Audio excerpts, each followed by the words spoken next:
Hello बच्चों, आज हम लेके आए हैं एनसीईआरटी के चैप्टर 10 को। यदि आपने इससे पहले वाले चैप्टर की वीडियो नहीं देखा है तो इसी वीडियो के डिस्क्रिप्शन बॉक्स में जाइए, वहाँ पर लिंक मिल जाएगा। चलिए बच्चों, इस चैप्टर का नाम वेव ऑप्टिक्स है, जिसे हिंदी में तरंग प्रकाशिकी कहते हैं। बच्चों, यहाँ पर हिंदी और इंग्लिश दोनों में क्वेश्चन को पढ़ेंगे और दोनों में सोल्यूशन को देखेंगे। तो आप ध्यानपूर्वक पहले क्वेश्चन को पढ़ लीजिए, क्या क्या कह रहा है उसको नोट कर लीजिए। चलिए बच्चों, पहला नंबर क्वेश्चन आपके स्क्रीन पर क्या कह रहा है। Monochromatic light of wavelength 589 nanometer is incident from air on a water surface. What are the wavelength, frequency and speed of number A में कह रहा रिफ्लेक्टेड एंड नंबर बी में refracted light. Reflective index of water is 1.33 है। तो बच्चों, एक बार इसी को हिंदी में पढ़ कर बताते हैं। कह रहा है 589 नैनोमीटर तरंगदैर्घ्य का एक वर्णीय प्रकाश वायु में जल की सतह पर आपतित होता है। नंबर ए में फाइंड करना परावर्तित तथा अपवर्तित प्रकाश की तरंगदैर्घ्य, आवृत्ति तथा चाल क्या होगी, जबकि जल का अपवर्तनांक 1.33 है। तो सबसे पहले हम क्या करेंगे, हमें गिवन क्या क्या है मैं उसको देखूंगा, उसके बाद सवालों को हल करने की कोशिश करूंगा। हमें बच्चों 10.1 में 10.1 नंबर क्वेश्चन है, ठीक है। इस क्वेश्चन में हमें क्या क्या फाइंड करना है ये देखेंगे। ये 10 इस क्वेश्चन में हमें गिवन है वेवलेंथ। वेवलेंथ कितना दिया है, 589 नैनोमीटर। तो बेटा इसे हम मीटर में बदलना चाहते हैं, तो 589 एक नैनोमीटर में 10 की पावर 9 मीटर होता है। याद कर लो, इसे हम लोग वेवलेंथ बोलते हैं। वेव लेंथ हिंदी में तरंग दैर्घ्य कहते हैं, ठीक है। ये हो गया। अब इसके बाद देखते हैं, इसमें रिफ्लेक्टिव इंडेक्स ऑफ वाटर, जिसे हम लोग म्यू कहते हैं या एन से भी कहते हैं, एन से भी लिख सकते हैं, ठीक है। इसे हम लोग बोलते हैं रिफ्लेक्टिव इंडेक्स, ठीक है। अपवर्तनांक हिंदी में क्या कहते हैं बच्चों, अपवर्तनांक, ठीक है। ये हो गया रिफ्लेक्टिव इंडेक्स। अब देखिए हमें फाइंड क्या करना है नंबर ए में, ठीक है। हमें यहाँ पर तीन देखो वेलोसिटी फाइंड करना है, जैसे क्वेश्चन में कह रहा है ना, वेलोसिटी और फ्रिक्वेंसी फाइंड करना है, और हमें स्पीड फाइंड करना है। वेलोसिटी, फ्रिक्वेंसी एफ होता है, और क्या कहा है स्पीड, वेवलेंथ। वेवलेंथ क्या होता है, लेमडा होता है ना यहाँ पर, कि कहाँ पर ये हमें लेमडा भी यहाँ फाइंड करना है, ठीक है। आइए देखते हैं। और बी नंबर में भी हमें फाइंड करना है। बी नंबर में क्या क्या है बच्चों, आइए देखते हैं। बी नंबर में कह रहा है, ये इसमें क्वेश्चन में अब देखो रिफ्लेक्शन के बाद हमें इसकी फ्रिक्वेंसी बतानी है, ठीक है। इसमें फ्रिक्वेंसी क्या होगी, वेलोसिटी क्या होगी, और वेवलेंथ क्या होगा। आइए हम एक एक करके देखते हैं। पहले ए के लिए देखिए बेटा, ए में हम क्या करेंगे, अगर हम स्पीड निकालें ए में ना, फ्रिक्वेंसी ऑफ लाइट ना, जिसे हम लोग फार्मूला लिखेंगे, या पहले फ्रिक्वेंसी निकालते हैं ना, फ्रिक्वेंसी, ठीक है, जिसे हम लोग आवृत्ति बोलते हैं। इसका फार्मूला होता है एफ बराबर सी बटे लेमडा। सी की वैल्यू आपको याद होगा 3 × 10⁸ मीटर पर सेकेंड, और लेमडा आपको गिवन है क्या है, 589 × 10⁻⁻9। अब देखिए बेटा, इसको हम ऊपर ले जाना चाहते हैं, तो बताइएगा एफ इजिकल टू क्या आएगा, 3/589 × 10⁸ × 10⁹ अब देखिए फ्रिक्वेंसी हो गई। अब देखिए इसमें 2 जीरो में इससे ले रहे, 3 लेना पड़ेगा ताकि इससे ज़्यादा हो जाए। 1 2 3 589, 3 यहाँ चला गया, इसमें 5 बचा, 5 और 9 14, 10⁻ कितना आ गया 14। देखिए 5 इसमें चला गया, यहाँ बचा 3 इसमें चला गया, 3 जीरो बचा 5, 5 और 9 14। अब इसका जब इसमें डिवाइड देंगे तो आएगा 5.09 × 10⁻14 हर्ट्स। ये आ गया क्या बेटा, यहाँ पर ये आ गया 5.09 हर्ट्स की फ्रिक्वेंसी आ गई। और इसमें क्या फाइंड करना है, इस क्वेश्चन में जो फ्रिक्वेंसी की स्पीड फाइंड करना है ना। अब देखिए क्या निकालते हैं हम, स्पीड। स्पीड के लिए क्या फार्मूला होगा आपको पता है, यहाँ पर स्पीड जो है इसकी, speed of light, speed of light जो v होती है वो c की इक्वल होती है। c की वैल्यू कितनी होती है, 3 × 10⁸ मीटर पर सेकेंड। और इसका वेवलेंथ भी जो गिवन है, वेव लेंथ, ठीक बेटा, इसे स्पीड ऑफ लिखते हैं प्रकाश की चाल, प्रकाश की चाल।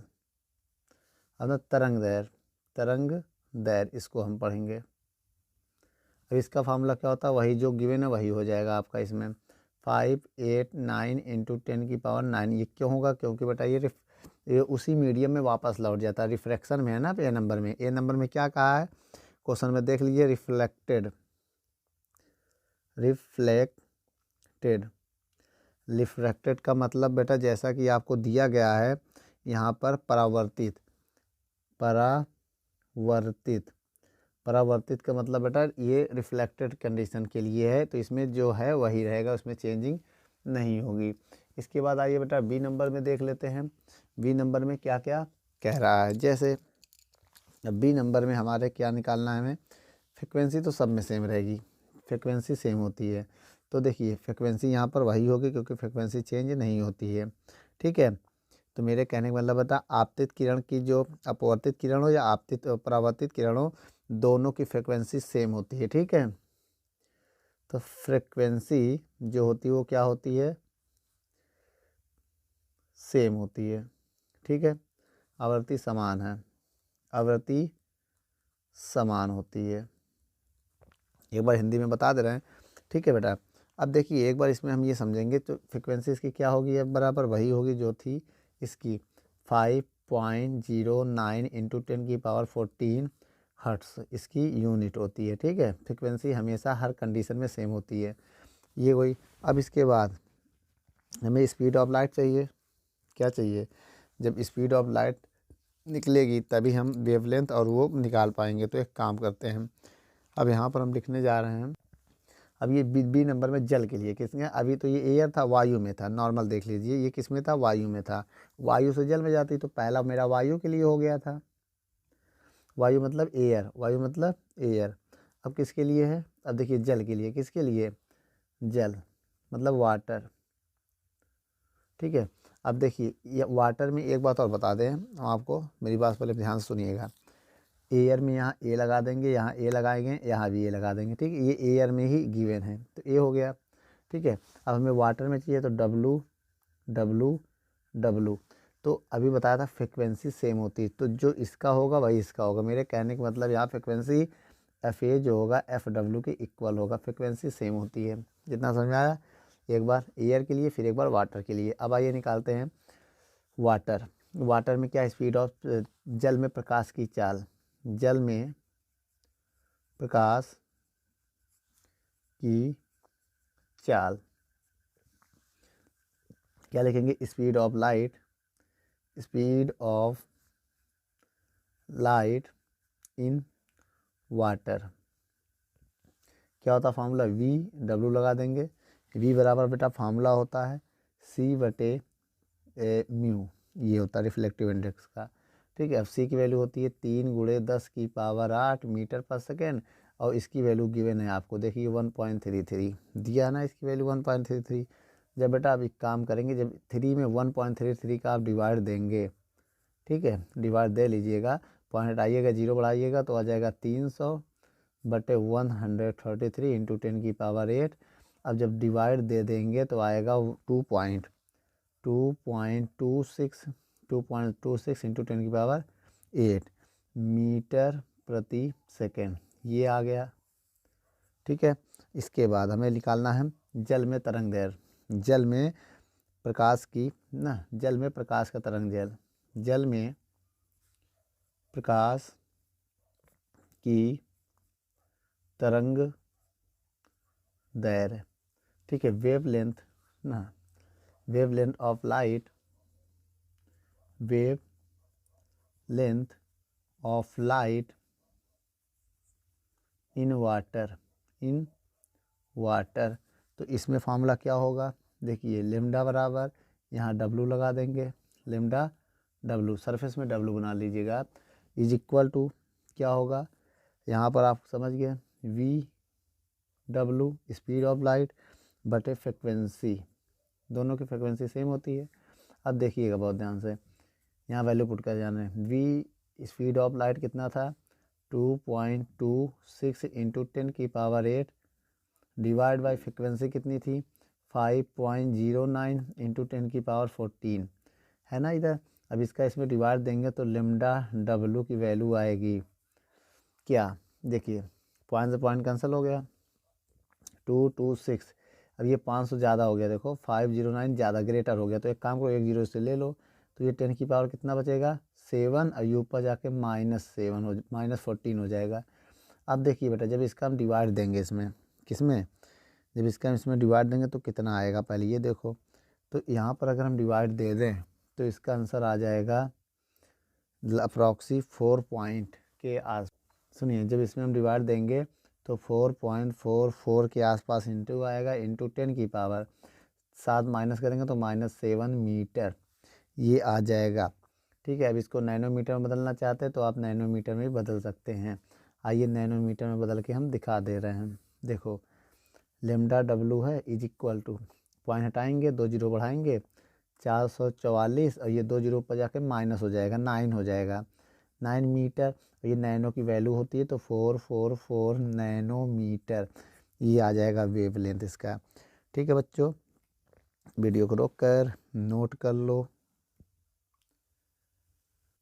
चलिए बच्चों आपके स्क्रीन पर दोनों क्वेश्चन हिंदी और इंग्लिश में है, पढ़ लीजिए। हिंदी में पढ़ दे रहे हैं, इंग्लिश में आप लोग देख लीजिए वीडियो को रोककर।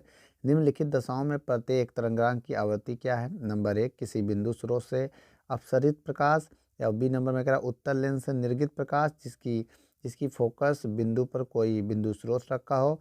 और तीसरे नंबर पर कह रहा बच्चों किसी दूरस्थ तारे से आने वाली प्रकाश तरंगांक का पृथ्वी द्वारा अवरोधित भाग। ये हमें तीनों यहाँ पर दिखाना। आइए बच्चों मैं हिंदी इंग्लिश दोनों में क्वेश्चन को नोट कर दे रहा हूँ आपके स्क्रीन पर। चलिए बच्चों ए नंबर क्वेश्चन देखते हैं। एक बिंदु स्रोत से प्रकाश विचलन के मामले में तरंगाग्र का आकार गोलाकार होता है। एक बिंदु स्रोत से निकलने वाली प्रकाश या निकलने वाली तरंग को निम्न चित्र द्वारा दिखाया जाता है। मैं आपको चित्र बनाकर यहाँ पर दिखा दे रहा हूँ, इसी को इंग्लिश में पढ़ लीजिए। The shape of the wave front in case of a light diverging from a point source is spherical. ठीक बच्चों, द वेव फ्रंट ना emanating from a point source is show in the given figure. तो बच्चों यहाँ पर हम given figure द्वारा इसको हम शो कर दे रहे हैं। आइए देखते हैं, देख लीजिए जैसे कि ये मेरे पास वेव फ्रंट है, तरंगांग है। जब ये बहुत दूर जाएगा तो पॉइंट सोर्स जो उसका स्पेरिकल हो जाएगा। ये कैसा है, ये स्फेरिकल है। ठीक है बच्चों, इसी को हम लोग गोलीय कहते हैं। ठीक है, वीडियो को रोक कर ये चीज़ देख लीजिए, है ना, इसका सरफेस जो गोल है ये। ठीक है, तो बच्चों इसको नोट कर लो। आइए इसी में हम बी नंबर भी देख लेते हैं। पहले बच्चों वीडियो को रोक कर इतना नोट कर लें, फिर हम बी नंबर को देखेंगे। ये बच्चों बी नंबर देखते हैं। जैसे देखिए बच्चों बी नंबर क्वेश्चन में क्या कह रहा है, कह रहा उत्तर लेंस से निकलने वाली प्रकाश के मामले में तरंगांक का आकार जब एक बिंदु स्रोत को उसके फोकस पर रखा जाता है तो वह क्या हो जाता है बेटा, ये दो बार स्टेप हो चुका है, तो वह समांतर हो जाता है। इसी को आइए इंग्लिश में देखते हैं। The shape of the wave front in case of a light न emerging out of a convex lens. ठीक बेटा, कन्वेक्स लेंस के when a point source is placed at its focus is a parallel grid। ठीक है बेटा, तब ये parallel हो जाती हैं। तो आइए इसके बाद हम सी नंबर क्वेश्चन को देखते हैं। वीडियो को रोक कर नोट कर लो। चलिए बच्चों इसमें देखते हैं क्या कह रहा है। किसी दूरस्थ तारे से प्रकाश की तरंगांक का पृथ्वी द्वारा अवरोधित भाग क्षैतिज रेखाएं हैं, मतलब प्लेन एक समतल रेखाएं हैं। The portion of the wave front of light from a distant star intercept by the earth is plane. तो बच्चों वीडियो को रोक कर नोट कर लो। इसके बाद हम तीसरे नंबर क्वेश्चन की तरफ बढ़ते हैं। चलिए बच्चों तीसरा नंबर क्वेश्चन क्या कह रहा है आप लोग पढ़ लीजिए। पहले आइए हिंदी में पढ़ते हैं, फिर इंग्लिश में आप लोग देख लीजिए। कांच का अपवर्तनांक 1.5 है। कांच में प्रकाश की चाल क्या होगी, निर्वात में प्रकाश की चाल आपको दिया है। और बी नंबर में कह रहा है कांच में प्रकाश की चाल प्रकाश के रंग पर निर्भर करती है, यदि हाँ तो लाल तथा बैगनी रंग में से कौन से रंग का प्रिज्म में धीमी चलेगा। तो बच्चों क्वेश्चन नंबर आइए पढ़ लेते हैं फिर से। The refractive index of glass is 1.5। What is the speed of light in glass? Speed of light in vacuum is 3 into 10⁸ metre per second है।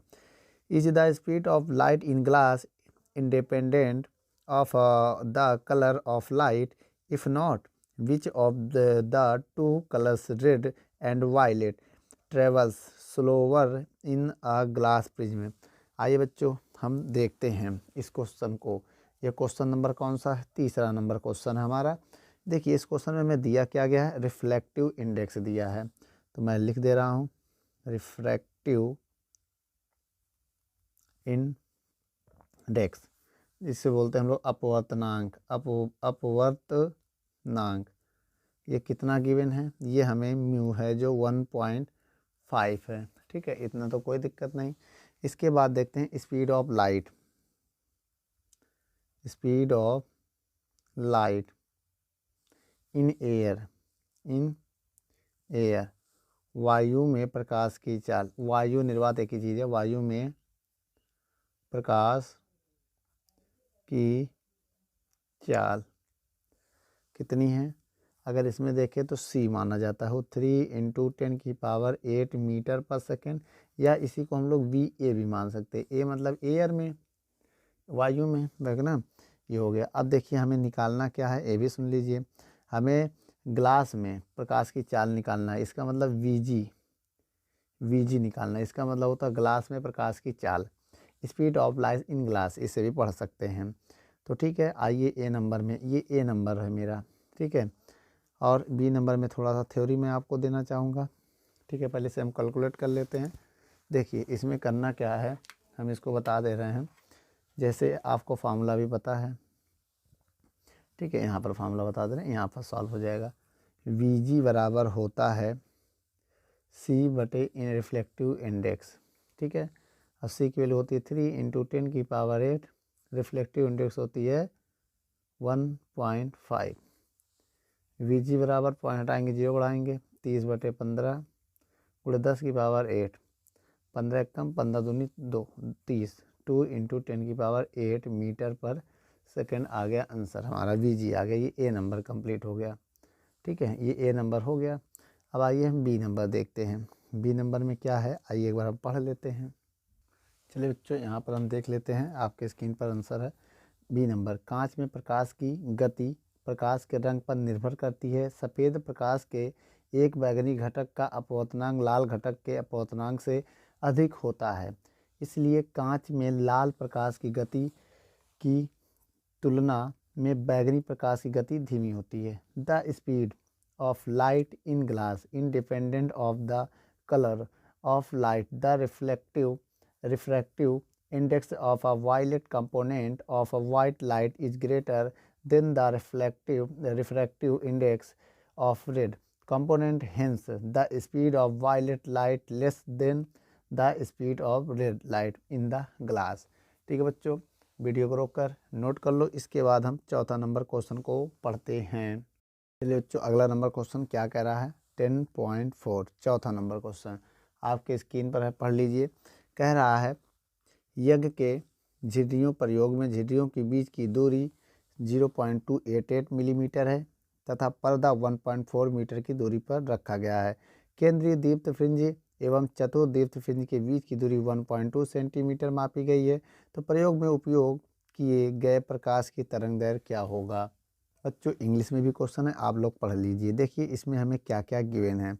सबसे पहले हम इसमें क्वेश्चन में देखेंगे वीडियो को देखिए। सिल्टों के बीच की दूरी जो स्मॉल डी होती है वो है 0.28 मिलीमीटर, ये आपको दिया गया है। ठीक है बच्चों, झिर्रियों के बीच की दूरी डिस्टेंस बिटवीन स्लिट्स, ये हमें गिवन है। और आगे देखिए बेटा, distance between slit and screen capital D होता है, ये कितना है? 1.4 मीटर। ये क्या होता है? स्क्रीन और झिर्रियों के बीच की दूरी। ठीक है, पर्दा और झिर्रियों के बीच की दूरी होती है, ये याद कर लो। ठीक है, यहाँ पर कहिए तो लिख दें या तो आप याद कर लें। और क्या दिया बेटा क्वेश्चन में? देखिए क्वेश्चन कह रहा है, इसके बाद देखिए ये 1.4 मीटर की दूरी पर रखा गया वो पर्दा है। कहाँ से? स्लिट से, मतलब झिर्रियों से ये दूरी हो गई। और कह रहा है चतुर्दीप्त। देख कह लीजिए ना, केंद्रीय दीप्त फिर से चतुर्दीप्त। चतुर्दीप्त मतलब n बराबर 4, इसका मतलब हो गया चतुर्थ दीप्त। बच्चों इसे इंग्लिश में क्या हम पढ़ेंगे, आप बता सकते हैं। देखिए क्वेश्चन में इसमें दिया है, क्वेश्चन में एक बार आप लोग जाइए। क्वेश्चन में कह रहा ब्राइट, 4 ब्राइट कह रहा है कि नहीं कहीं, centre bright and the fourth bright ना, FORT फोर्थ ब्राइट। ये हो गया आपका n की वैल्यू। अब कह रहा है इसमें जो इमेज फॉर्म देखिए क्या दिया है, bright fringe in measure to be 1.2 centimetre. तो डिटरमाइन द वेव, इसे हम लोग बेटा x मान ले रहे हैं। x लेट कर लिया 1.2 सेंटीमीटर, इसे मीटर में बदलेंगे तो 1.2 इंटू 10 की पावर माइनस 2 मीटर। 1 सेंटीमीटर में 10 की पावर माइनस 2 मीटर होता है। ठीक बेटा, अब हम आपको एक फार्मूला बताने जा रहे हैं। क्या है, दो फ्रिंजों के बीच की दूरी का क्या होता है, देख लीजिए। दो फ्रिंजों के बीच की दूरी, दो हमें निकालना क्या है, वेव लेंथ निकालना है। इसको हम लोग क्या बोलते हैं, वेव लेंथ। ठीक है, जिसे हम लोग तरंग दैर्घ्य कहते हैं। ये वेव लेंथ होता है, मतलब तरंग दैर्घ्य।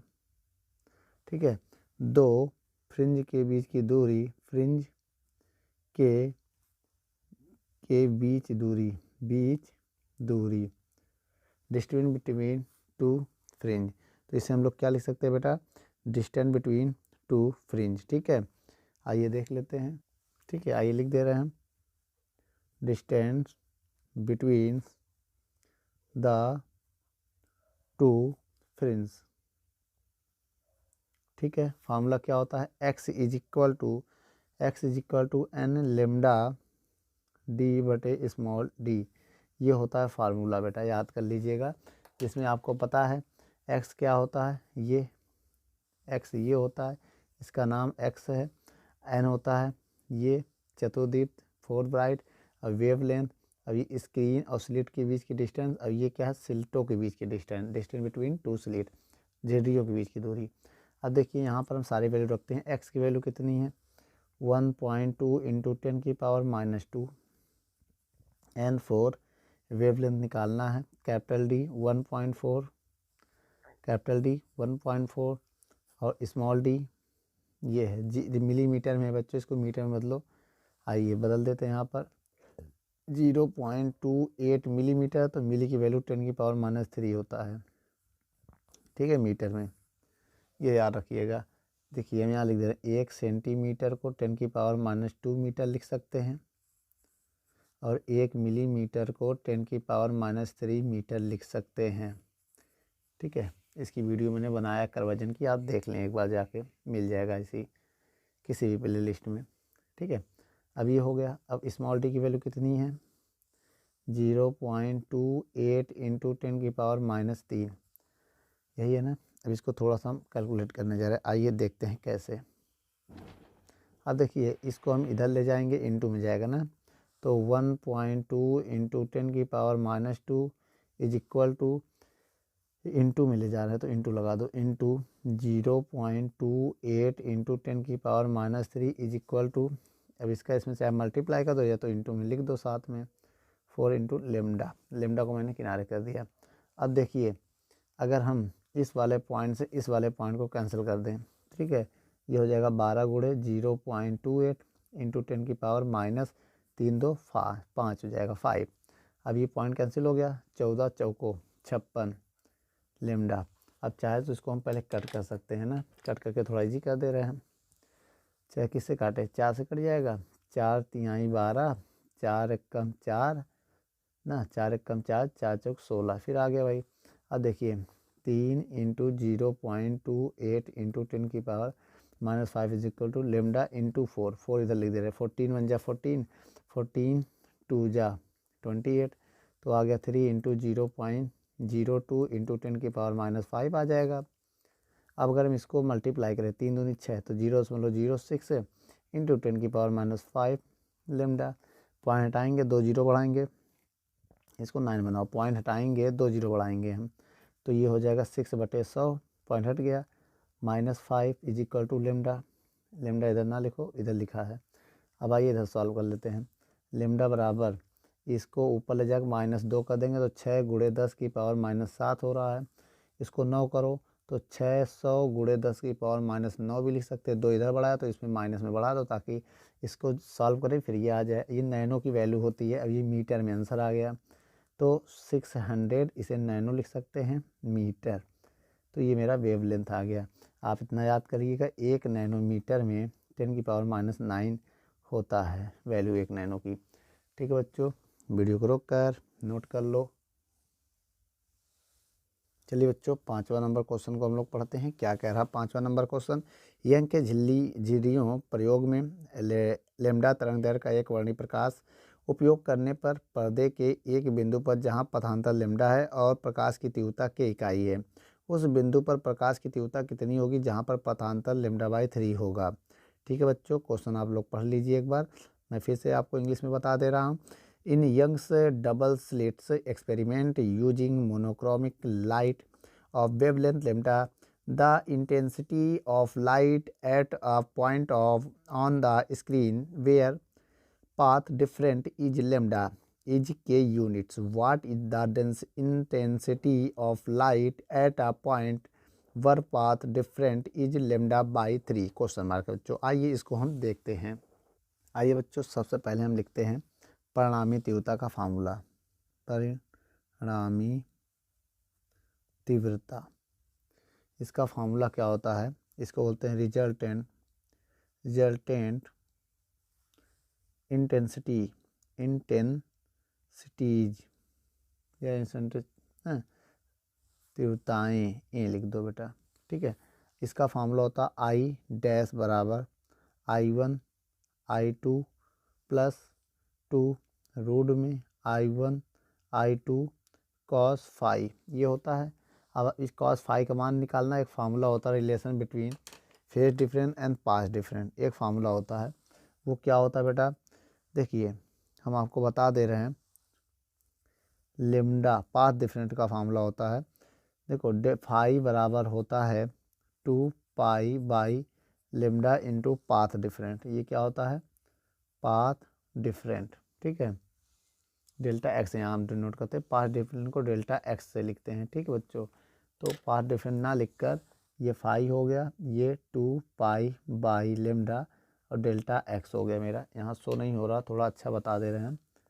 डेल्टा एक्स दिख रहा है आप? ठीक है, ये होता है फार्मूला। ये क्या है? डेल्टा एक्स है। यहाँ पर देख लीजिए, इसकी जगह पर ये फार्मूला होता है। अगर मैं यहाँ फाई बराबर 2π/λ, जो पाथ डिफरेंट वो दिया है पहले नंबर में। देखिए केस नंबर 1 में देख लीजिए। अगर हम आपसे बताएं केस नंबर 1 में हमें क्या क्या गिवन है, कह रहा है जो पाथ डिफरेंट है वो लेमडा है पहले कंडीशन में, और दूसरे कंडीशन में पाथ डिफरेंट जो हमारा है वो λ/3 है। ठीक है, ये है। और इंटेंसिटी जो है हमारा के है। क्वेश्चन में ऐसा कह रहा है ना, दोनों कंडीशन में जो इंटेंसिटी वो कितना है? के है। ये हमें निकाल के यहाँ पर सॉल्व करना है। तो एक काम करते हैं, तो पहले केस में नंबर 1 में जो कह रहा है, पहले हम लेमडा यहाँ रखेंगे। लेमडा रखते लेमडा से लेमडा कट जाएगा बेटा, लेमडा से लेमडा कैंसल। तो फाई की वैल्यू कितनी आ गई? 2π। ठीक है, अब ये देखिए वैल्यू। और यहाँ पर हमें एक चीज़ और गिवन है, जो I1 I2 है उसे हम के मान सकते हैं। जो हमारा लिखा ना क्वेश्चन में, देखिए जो के यूनिट है क्या है? के जो यहाँ पर है इंटेंसिटी ऑफ लाइट, तो यहाँ पर I1 की जगह भी के लिख सकते हैं, I2 की जगह भी के लिख सकते हैं। ठीक है, के लिख सकते हैं। तो ये वैल्यू दोनों के लिए कॉमन है, 1 कंडीशन और 2 कंडीशन दोनों के लिए। तो आइए बेटा इसे हम रखकर सॉल्व करते हैं। I1 I2 की वैल्यू, I डैश बराबर I1 के I2 के +2 रूट में के इंटू के और cos फाई की वैल्यू 2π, cos 2π। अब आपको पता होना चाहिए cos 2π की वैल्यू होती है 1। ये I डैश बराबर 2 के प्लस ये 2 के है तो एक बाहर आ जाएगा, अब इसकी वैल्यू 1 होती है। तो I डैश बराबर कितना हो जाएगा? 4k हो जाएगा। कितना हो जाएगा बच्चों? 4k। अब यहाँ पर इसको हम सॉल्व करेंगे तो क्या आएगा? ये बच्चों हमारा इक्वेशन नंबर 1 हो गया। अब आइए सेकंड नंबर में भी अप्लाई करते हैं। बस लेमडा की जगह कितना यूज करना है? अब देखिए ये 1st नंबर के लिए था। अब सेकंड नंबर की बात करें तो फाई बराबर होता है 2 pi by lambda into delta x. अब फाई की वैल्यू अगर हम 2 पाई बाई लेमडा, अब इस एक्स की वैल्यू है लेमडा बाई 3। देख लीजिए यहाँ पर लेमडा बाई 3, तो यहाँ से अगर आप चाहें तो लेमडा से लेमडा कट कर दें तो फाई की वैल्यू आ जाएगी 2 पाई बाई 3। अब ये वैल्यू जब आप पुट करेंगे सेकेंड नंबर केस में तो आई डैश बराबर क्या होगा इस बार, देखिए अब इस बार आई डबल डैश ले रहे हैं हम, ठीक है। आई की जगह के प्लस 2 रूट में के इंटू के, और क्या है इस बार इंटेंसिटी फाइंड करना है हमें, ये फाइंड करना है। और कॉस 2 पाई बाई 3, और कॉस 2 पाई बाई 3 की वैल्यू कितनी होती है, -1/2 होती है। एक बार फिर से हम आपको बता दें, कॉस 2 पाई बाई 3 की वैल्यू -1 होती है। इसकी वैल्यू आपको पता थी, इसकी -1 होती है। कितना होगा बच्चों, आइए देख लेते हैं। अब 2k प्लस 2k भाई 2 एक बार आ जाएगा, इसकी वैल्यू होती है -1/2। ये 2 से 2 कैंसिल हो जाएगा, तो आई डबल डैश बराबर कितना हो जाएगा, तब हो जाएगा 2k माइनस के। तो यहाँ पर इसको जब हम सॉल्व करेंगे आई डबल डैश बराबर केवल k आएगा। इसको इक्वेशन नंबर सेकेंड हो मान लेंगे। अब डिवाइड देने जा रहे हैं, क्या करेंगे, इतना करने के बाद हम इक्वेशन नंबर 4 में इक्वेशन नंबर 1 का डिवाइड देने जा रहे हैं, ठीक है। आइए यहाँ पर देख लेते हैं, ठीक है, यहाँ पर देख लेते हो जाएगा। देखिए सेकंड क्या, आई डबल डैश बटे के। अब इसका डिवाइड देंगे इक्वेशन नंबर फर्स्ट का, तो आई डैश बटे 4k, तो k से k कट जाएगा, तो आई डबल डैश की जो वैल्यू हो जाएगी वो आई उधर जाएगा 1/4 आई डैश हो जाएगा। यहाँ पर जो इसका ना, इसका मतलब जब अगर ये लेमडा वेवलेंथ वो कितना कर देंगे आप, वेवलेंथ लेमडा बाई 3 करेंगे तो उसकी जो फ्रिक्वेंसी है वो 1/4 यूनिट्स हो जाती है। क्या हो जाएगी बेटा, इनिशियल का 1/4 यूनिट हो जाएगी। तो बच्चों वीडियो को रोक कर नोट कर लो। बच्चों क्वेश्चन नंबर हम लोग पढ़ते हैं 6 नंबर, आपकी स्क्रीन पर क्या कह रहा, आइए पहले एक बार इसको हम इंग्लिश में पढ़ लेते हैं। क्वेश्चन कह रहा, a beam of light consisting of 2 wavelength 650 nanometre and 520 nanometre is used to obtain interference fringe in a Young's double slits experiment। Number A में क्या करना है बच्चों, find the distance of the third bright fringe on the screen from the central maximum of wavelength 650 nanometre. और B number में कह रहा what is the least distance from the centre maximum where the bright fringe due to both the wavelength. ठीक है बच्चों, एक बार हिंदी में आप लोग पढ़ लीजिए, मैं इंग्लिश में बता दे रहा हूँ, ठीक है। हमें क्या क्या गिवन है, जैसा कि क्वेश्चन नंबर 6 में हमको 2 वेवलेंथ दिया है, एक लेमडा 1 वेवलेंथ मतलब तरंगदैर्घ्य, 2 तरंगदैर्घ्य दिया है मतलब 2 वेवलेंथ दिया है, ठीक है। इतना, एक तो इतना दिया है और दूसरा दिया इतना, ठीक है। ये दोनों हमें वेवलेंथ है जैसा कि क्वेश्चन में कह रहा है। अब देखिए क्वेश्चन में क्या होता है, आपको सबको पता है कैपिटल डी क्या होता है और स्मॉल डी क्या होता है, ये मैंने बता दिया था, ठीक है बच्चों। कैपिटल जी और स्मॉल डी के बारे में हमने आपसे बता दिया था। तो हम यहाँ क्या करेंगे, सबसे पहले कैपिटल डी क्या होता है और स्मॉल डी क्या होता है इसके बारे में बता दें। ये होता है पर्दा और स्लिट के बीच की दूरी। क्या होता है बेटा कैपिटल जी, पर्दा और झिर्रियों, पर्दा और झिर्रियों के बीच दूरी, distance between slit and screen. ये क्या था, स्लिटों के बीच की दूरी, ठीक है। ये क्या होता है, 2 झिर्रियों के बीच की दूरी, 2 झिर्रियों के बीच दूरी। ये डिस्टेंस बिटवीन 2 स्लिट है, डिस्टेंस बिटवीन 2 स्लिट। अब आपको समझ में आ गया बेटा, ये है डिस्टेंस बिटवीन स्क्रीन एंड क्या स्लिट। और ये क्या है, यहाँ मैं लिख दे रहा हूँ क्या, डिस्टेंस बिटवीन 2 स्लिट्स। ये क्या है, distance between screen and slit. ठीक है, मैंने बता दिया। अब देखिए इसके बाद क्या होगा, यहाँ से कहानी बदलती है। पहले नंबर ए में हमें क्या फाइंड करना है, एक्स की वैल्यू। ठीक है, और नंबर बी में हमें क्या फाइंड करना है, इसमें भी एक्स फाइंड करना है। चलिए बच्चों, ए नंबर में एन की वैल्यू कितना हमें गिवन है, 3 दिया है, क्योंकि पहले नंबर में कौन रहा, तीसरे दीप्त कह रहा है। क्या कह रहा है, तीसरे दीप्त, इसे इंग्लिश में बोलते हैं थर्ड ब्राइट, थर्ड ब्राइट। ठीक है, अब आइए निकालते हैं फार्मूला। क्या होता है बेटा, फार्मूला होता है एक्स बराबर एन लेमडा 1 डी बटे स्मॉल डी। ये फार्मूला होता है जो कि आपको बताया गया था। आइए बच्चों, इसको हम सॉल्व करने चल रहे हैं। ठीक है, सबसे पहले हम क्या करेंगे, एक्स की वैल्यू निकालना है, तो एन की वैल्यू 3 रखेंगे, इंटू लेमडा 1 की वैल्यू रखेंगे जो नैनोमीटर में है, 650 इंटू 10⁻⁹। बेटा नैनो की वैल्यू हमें पुट करना पड़ेगा, -9 होता है। ठीक है, उसके बाद कैपिटल डी हमें दिख रहा है, नहीं दिखा तो इसको क्या करना पड़ेगा, कैपिटल डी फॉर्म में ही लिखना पड़ेगा। स्मॉल डी भी नहीं पता तो ऐसे रहना पड़ेगा। अब इसको जब हम सॉल्व करेंगे तो केवल इसमें मल्टीप्लाई कर लेंगे और कितना आएगा ये देखेंगे। ठीक है, नैनोमीटर में अगर इसका मल्टीप्लाई करेंगे तो लगभग 1950। ठीक है, और ये इंटू 10⁻⁹ डी बटे स्मॉल डी मीटर में आंसर ये आएगा। इसे अगर आप नैनोमीटर में देखना चाहते हैं तो आप इसे 119 देखिए 1950 डी बटे स्मॉल डी नैनोमीटर में भी देख सकते हैं, क्योंकि बेटा ये नैनो की वैल्यू होती है। ठीक है, ये ए हो गया। अब आइए बी नंबर में हम देखते हैं, ये बी की कहानी चालू होती है यहाँ से। देखिए बेटा, बी में हमें क्या पढ़ना है, हम दीप्त फ्रिंज के लिए स्थितियों को बराबर कर सकते हैं। ठीक है बेटा, हम दीप्त फ्रिंज के लिए स्थितियों को बराबर कर सकते हैं, स्थितियों को